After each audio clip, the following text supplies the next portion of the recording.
If you were undecided on whether you were all in for Full Gear, then Tony Khan is going to give you one more hit because he has put Ricochet on the 2024 AEW Full Gear pay-per-view. Welcome back, guys, to Fog Wrestling, and people thought Ricochet had already been forgotten about. He'd already been demoted. He'd already been one of the toys that Tony Khan was putting back into his little toy basket. But no, Ricochet will be on the upcoming pay-per-view, and Tony Khan confirmed this on X when he wrote the following quote: "With the rivalry running red hot for weeks on AEW TV, the international title will be at stake in the title fight that the AEW fans want to see. Takeshita versus Ricochet this Saturday."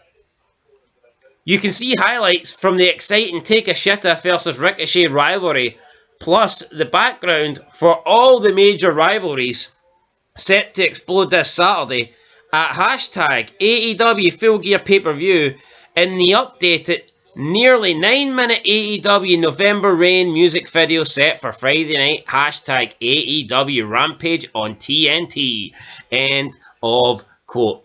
So this rivalry's so hot. This rivalry's so good.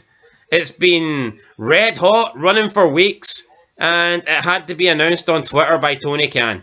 That's how red hot it is. It's as cold as a snowstorm. Damn it. Tony Khan has lost the plot. I tell you what, Ricochet has also lost the plot. I buried the guy for 9 minutes the other day. He said that everyone who's backed him throughout his career, fuck you too. Well, you know what, Ricochet? Fuck you too, buddy. You're an absolute loser. This feud is dead. And that's all AEW is. Have you not noticed, though, ever since they introduced, like, the Wrestle Dream pay-per-views, that they've just pretended, like, that these, like, great feuds going, when in reality it's just some guy from Japan taking on some guy for AEW? And Yeah, there's it's just actually no story whatsoever. all they do is chuck two people together every pay-per-view and claim it's a dream match. Yeah, that's what it is. That's what this is. There's no story here. And it's like Ricochet coming out with the pish of, oh, I'm going to prove I've got what it takes to carry a company. Why come out and say that? If you're carrying a company, your match doesn't get announced the day before the show. See, when a rivalry's red hot, that normally means that the match gets decided, or the challenge would get made on TV. I mean, we're just after watching Mania 19, and I mean, they didn't announce McMahon-Hogan. McMahon didn't go on Twitter and announce, I'm going to take on Hogan at Mania. No, that feud was literally red hot, and the challenge got made on TV. The contract got signed on TV. Tony Khan's just announced this in a throwaway tweet. No, yeah, like how hot can it be? How great can this rivalry possibly be when it gets announced, like you said, 24 hours before the pay-per-view on Twitter?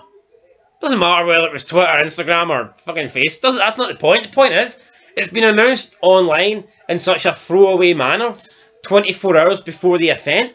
If something's red hot, man, you know weeks before, man. It's promoted before. This just seems... Honestly, man, I think maybe this is Tony Khan maybe getting wind that Ricochet seems a little bit pissed off or something. Maybe he regrets joining it, and he's like, oh, I'm going to chuck... I wouldn't be surprised if this match had no intention of being on the show and Tony Khan's just throwing it on last minute, trying to appease the guy. Yeah, I mean, I couldn't even tell you what the rest of the card looks like, to be honest. Well, I'm glad you said that, because I've got the card right here, right now. I know they've got that fat guy and his son called the Rizzler on it, which Tony Khan tweeted about the day, hyping them up, saying, oh, they're some of the greatest assets and workers in AEW history. Yeah. Anyway, let's go through the full card then for Full Gear. AEW World Championship, Jon Moxley versus Orange Cassidy. Will Ospreay versus Kyle Fletcher. Jack Perry versus Daniel Garcia. Swerve Strickland versus Bobby Lashley. Mercedes Moné versus Chris Statlander. Private Party versus Outrunners versus Kings of the Black Throne versus The Acclaimed. I mean, why is it King? Why not just call them fucking House of Black? Kings of the Black Throne. I'll tell you what that is. I think it's because they felt like he was leaving. Malachi Black. Aye. Drastically. And they've gave those other two guys a team. Kings of the Black Throne. Yo, MJF, right, appeared in a supercar burying Roderick Strong because his mother shot his father in some trailer park. And you know the clip on YouTube got like 23,000 views? Somebody's like edgy as that and personal. No, but do you not feel like though, people hype up MJF, right? But do you not think it's like because he's the only guy given free reign? Aye, probably. Like people, but that's him saying it. No, that's not him saying it. That's him getting permission to say that. It's like the only other guy that comes close is probably Max Caster and his raps. But that's like raps. I think that's different. There's no like real weight behind it. There's no dewdrop behind it. You know what I mean? It's like it's like a throwaway comment that you can play off as a joke. Yeah, I think MJF stock has fucking plummeted. And Well, people Cole's would say Christian has some leeway with all his dead dad shit. Like, I know, but but it's like everyone's dad. feels like MJF stole that one for Christian before Christian could use it. Probably. Anyway, where were we? Jay White versus Hangman Adam Page. MJF versus Roderick Strong. We've got the buy-in show, Big Boom AJ with Big Justice versus QT Marshall. And the match that was just announced on Twitter by Tony Khan. On the pre-show? Oh no, I think this one's on the main show, but I mean, no confirmation. It's going to be Take a Shitter versus Ricochet. I mean, there's your full card for Full Gear. I mean, what match interests you the most? I would probably say it has to be Bobby Lashley, doesn't it? His debut. Yeah, well, pay-per-view debut. Yeah, pay-per-view debut because he had a wee cheeky match there against some guy called Cheeseburger. What was the fucking point of that? Yeah, like, just a throwaway match. Like, Bobby Lashley, the highest clip on Dynamite. yeah, but for how long? You know, I like Bobby, but I mean, You say for how long? Well, is anyone else going to eclipse him? who knows? Christian here not on this card. Jericho not on this card. When's Adam Copeland due back? I don't know. He probably regrets that. That move off the top rope. The coup de grace off a 30-foot cage. Yeah, it's not the Who'd have great. thought that was a good idea. Yeah, not the fucking greatest. I mean, Edge might be. Oh, well, I used to do crazy shit when I was. I mean, I was like when you were fucking half your age that you're But now. when did he ever do stuff like that? You know what I mean? Well, he did do the spear, didn't he, off the top of the ladder? Look, he did, but I feel like that's more of a safe spot, isn't it? True, but you know what? I think it's kind of on Adam Copeland. I think he bottled it. No, he did. No, you're right, because see the fact he bottled it, he definitely tensed up, and that's worse for you. But then again, you wouldn't exactly want to land like sideways on your hip either. But you could argue the table's kind of going to break your fall a little bit. Yeah. I mean, the only thing that was breaking Adam Copeland's fall was his legs. But, So, we're talking about these matches. Bobby Lashley's got like 400,000, right, on Dynamite. What's next for Adam Cole's get 81,000, right?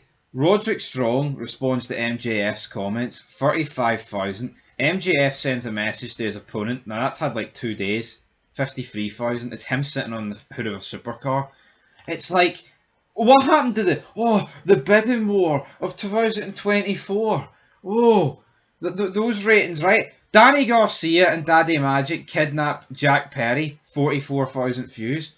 Like, this isn't like jobber like stuff. Like, you've got like kidnap him, you've got MJF like absolutely burying the murder between Roderick Strong's parents. Well, yeah, this video was intended just to announce a new match, but if you want to bash... I just want to bury AEW. If you want to bash AEW, then feel free to do so. I hear I buried them the past couple of days, but it's like, where is the light at the end of the tunnel for this company?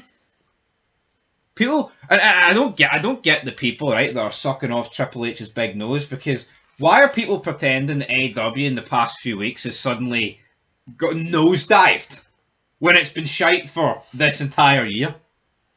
And before that. Aye, and way before that. No, but why are they pretending that... everyone's, especially that prick JD from New York, he's pretending from when Moxley returned and hinted at this invasion angle, that's when it seriously dropped off. It was shite months ago. That Jack Perry thing? Yeah, that John Moxley thing was the only thing interesting for a few weeks. Yeah. But unfortunately, they failed it. I said this earlier, right, during... I can't even remember what Dynamite fight it was, but you had Wheeler Yuta against Cassidy in the main event, and I said I'd batter both of them 2-on-1. When was the last main event in wrestling that you could claim you'd batter both guys 2-on-1? Oh, oh, God. Well, we're currently watching Ruthless Aggression Era. I'm trying to think of the main events. Who main evented Raw? Oh, Kane and RVD just won the Well, belts. I'm not battering Cade and RVD. No, I don't. No, I don't. 2024 or 2003, man. I'm not Nah, battering. I mean, if Kane grabs you by the throat, you're dead. And if RVD would fucking kick you from 360 different angles. So 420 leg drop, all that stuff. I ain't beating any of them. Who may have offend the last smack? John Cena or Rikishi? Yep. I don't fancy my chances of beating up any of those guys. Point is, guys, AEW's... Who was the last two guys on the screen when SmackDown went off the air from fucking Cart and Brock? Yeah, Don't fancy my chances against either of those guys. I mean, but did you see how far we've fallen off? who ended the show on Raw? I mean, Chris Jericho might have got the better of Goldberg, but I don't think I would. And The Rock, I'm alright. I don't think I'm going to beat him either. No. It's tragic. It's just guys that aren't wrestlers. Yo, man. the only guy I think I could maybe beat up in a fight around that era was Zach Gowen. Aye. And he had one leg. And even then, like, you don't know. That one leg might have done the damage if we connect it right with the right enziguri. Alright, so that's what it is. Anyway, guys, Full Gear, let us know down below. Are you buying it or are you not? And that's it. Till next time. Peace.